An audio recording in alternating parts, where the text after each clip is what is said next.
Hello! So I am going to do a little video on just basic dip powder application tutorial using the Dippsters liquids. These liquids are fantastic and I'm really excited to show you these in action today. It comes with, you can get the set as a 4-pack and it comes with a pH prep, which I'm not going to use today because my nails already have stuff on them. Builder gel and peel base. And I'm going to use this really, really beautiful pink color called Seedless.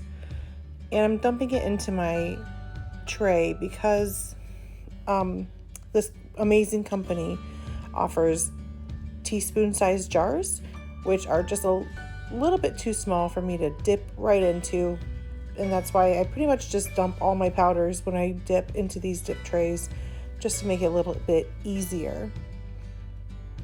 First, we're going to start off with the base coat and pay no attention to the little bit of nail trauma that you can see on my middle finger. It's healed, it's just gotta kind of grow out type of situation. This base is so thin. If you're one of those people that ends up with really thick coat like nails when you're done with your dipping and you feel like you have to file so much, you might really like this base because it was almost like I'm so used to other brands being so thick that I had to kind of retrain myself to use more liquid than I thought I needed because it's that thin. And I love how the bottom of the brush is curved.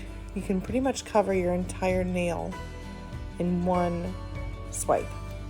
So I dipped it into the powder. Unfortunately, it was off camera, and I'm going to take an orange stick and just run it around the cuticle to get a nice clean line.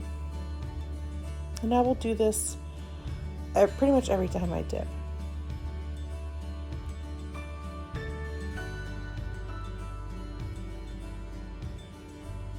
I wanted to zoom in on this one so you could just see how nicely this base applies. That curved brush really just makes it so much easier. So you do a thin layer of base, you dip it into the powder, knock off the excess, clean up the cuticle. That is those are the basic steps for your base application.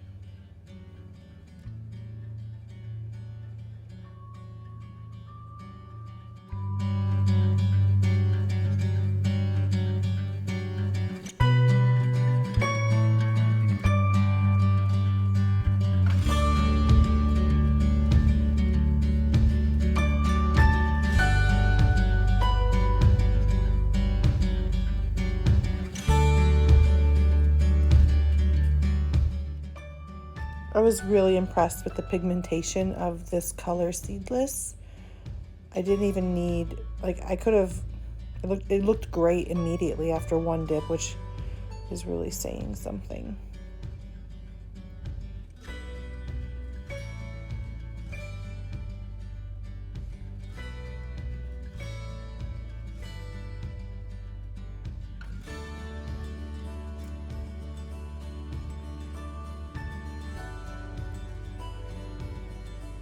If little pieces of lint, like as you can tell at the edge of my pointer, get stuck, it doesn't really matter. They eventually just file away.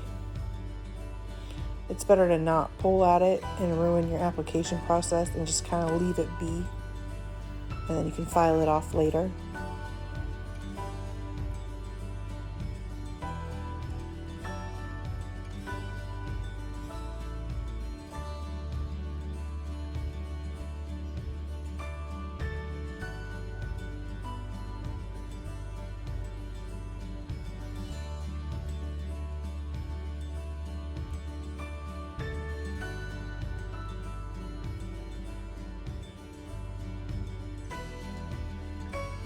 And now I'm going to take a nice stiff bristled brush and brush off the excess. This way it doesn't end up getting back into our base coat. That excess can grip onto the brush, and then when you dip your brush into your base coat, it then just can get into your base. Some brands I've noticed that when your dip powder gets into the base, it can kind of make the base get thicker. My base coat, you probably can't tell in this with the way the camera is angled, but my base coat is running pretty low, and I did have a lot of powder go into it, and it really didn't affect it. But it's just nice starting with like a fresh, clean slate for each dip. For these subsequent dips, I did speed up the video for the sake of time. You can still totally see what's happening. I just love that second application of base. You can just start seeing this color come to life. It's so pretty. Such a cute color.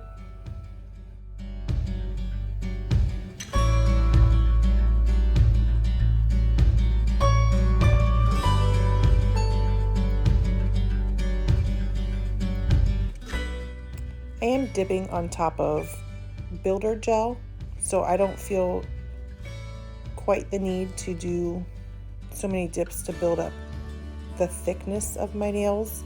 When I dip onto just natural nails, sometimes I will do 3 dips of color and 1 dip of clear for a total of 4 dips to get to the thickness I like. Some dip powders will be finer and you will want more dips to build that thickness up on natural nails, but also some dips won't be as fine and you'll achieve the thickness you want quicker. So it really is it's a case-by-case basis. So I noticed that I was filing my pink nail there because I saw some weird like edges hanging, and you can do some minor like touch-ups, like it was sticking to my skin. Do minor little filings like that before you activate, but you don't want to just go straight in like full filing before activating.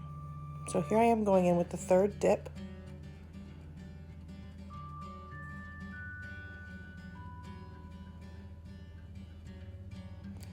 This color is so beautifully pigmented that it actually doesn't need any clear on top of it. You're able to file and buff, and the quality of these dips are so nice. The quality is so good that you don't, if it's not big chunky glitter, you don't need a clear to protect the pigment like some other brands. There have been some dips I have where if I didn't put clear down, I would just buff the pigment away and be left with white patches. It is not the case with these dips. So I did my 3 dips of color. If I had natural nails, I would probably do 4 just to get that thickness up. And now we get to activate.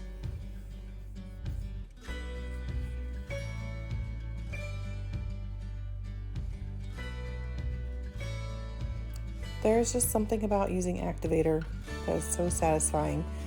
And what the activator is doing is it is drying the base bond really quickly and curing it. And that's what makes your nails hard. It's the combination of the base bond, the acrylic powder, and the activator. And now we can file and shape. I like to take my 100, 180 file, and with the 100, the rougher side, I will do that on my side rails. Is that what they're called? The sides of my nails and around my cuticle very gently. And this is pretty much what I use for my shaping.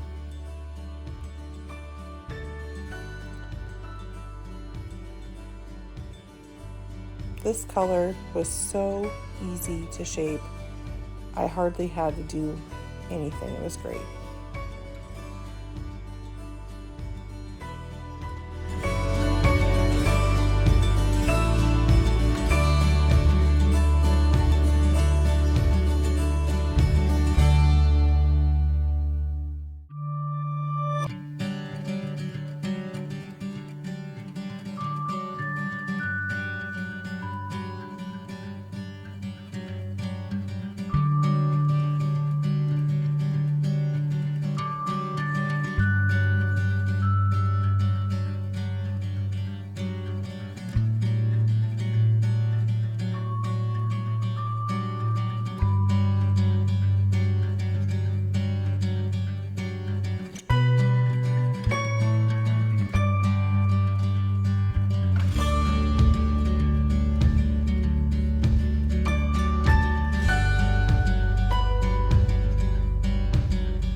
After all the shaping is done, go over your nails with a buffing block to make them feel really smooth and to get that extra grittiness away from off of the nail.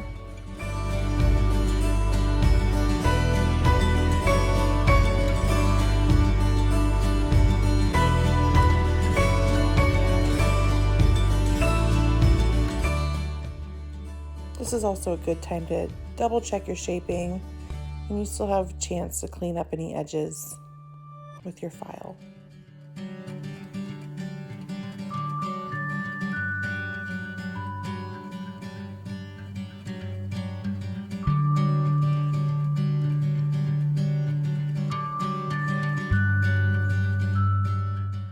Now that my nails are all buffed, I'm going to go in with another round of activator. The second application of activator is what dries and cures the top coat.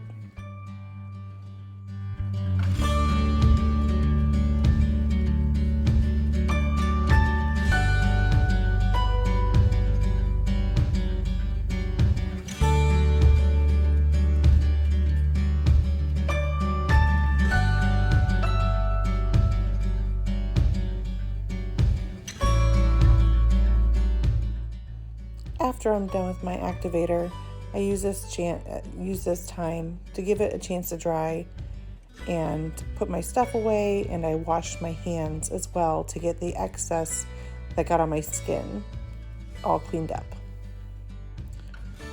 Next, we're going to use this top coat. This top coat is unique from other top coats in that it is slightly thicker, so you need only a very, very thin application for your first coat.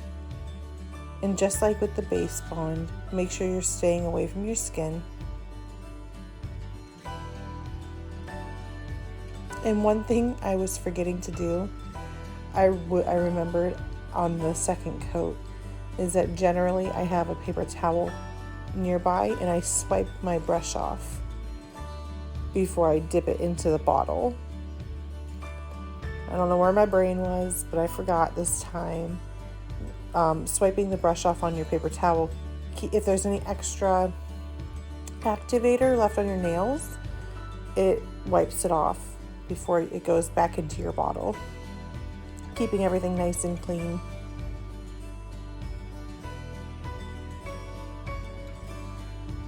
Again, this top coat has a curved brush at the bottom as well, and it just makes application around the cuticle so easy.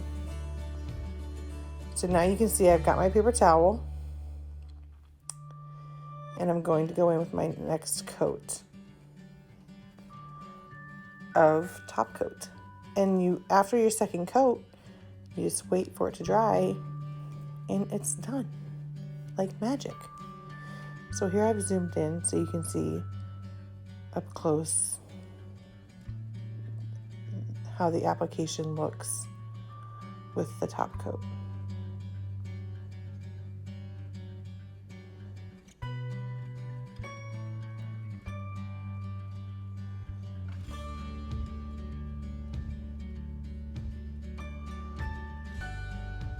And again, you do not need thick layers with this because it is a more thicker viscosity than other top coats.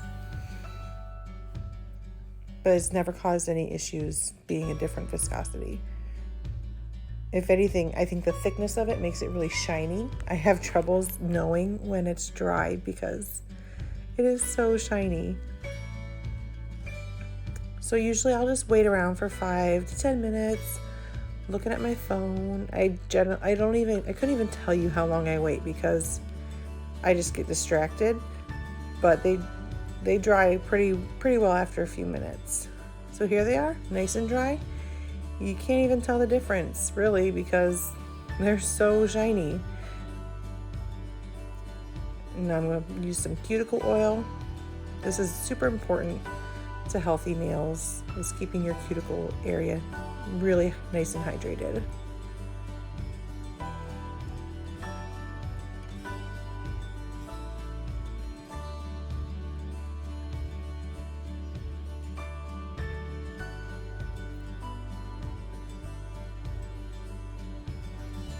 I hope you enjoyed this basic dipping tutorial and you find it helpful. Any questions or comments, let me know down below. I'm sure I forgot something, but here is the finished look.